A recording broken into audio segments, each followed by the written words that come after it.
سلیمان بن ابی مسلم نے بیان کیا، ان سے طاؤس نے، اور انہوں نے ابن عباس رضی اللہ عنہ سے سنا کہ رسول اللہ صلی اللہ علیہ وسلم جب رات میں تہجد کے لیے کھڑے ہوتے تو یہ دعا پڑھتے، جس کا ترجمہ یہ ہے: اے میرے اللہ، ہر طرح کی تعریف تیرے ہی لیے زیبا ہے، تو آسمان اور زمین اور ان میں رہنے والی تمام مخلوق کا سنبھالنے والا ہے، اور حمد تمام کی تمام بس تیرے ہی لیے مناسب ہے۔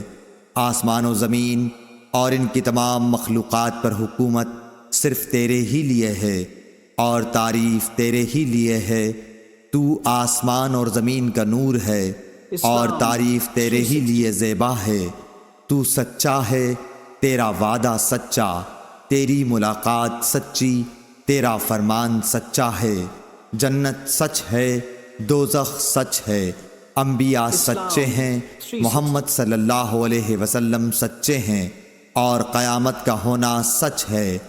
اے میرے اللہ، میں تیرا ہی فرما بردار ہوں اور تجھی پر ایمان رکھتا ہوں، تجھی پر بھروسہ ہے، تیری ہی طرف رجوع کرتا ہوں، تیرے ہی عطا کیے ہوئے دلائل کے ذریعے بحث کرتا ہوں اور تجھی کو حکم بناتا ہوں۔ پس جو خطائیں مجھ سے پہلے ہوئیں اور جو بعد میں ہوں گی، ان سب کی مغفرت فرما، خواہ وہ ظاہر ہوئی ہوں یا پوشیدہ۔ آگے کرنے والا اور پیچھے رکھنے والا تو ہی ہے، معبود صرف تو ہی ہے، یا یہ کہا کہ تیرے سوا کوئی معبود نہیں۔ ابو سفیان نے بیان کیا کہ عبد الکریم ابو امیہ نے اس دعا میں یہ زیادتی کی ہے: لا حول ولا قوت الا باللہ۔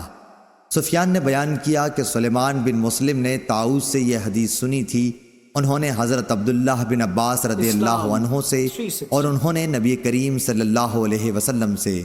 صحیح بخاری حدیث نمبر 1120۔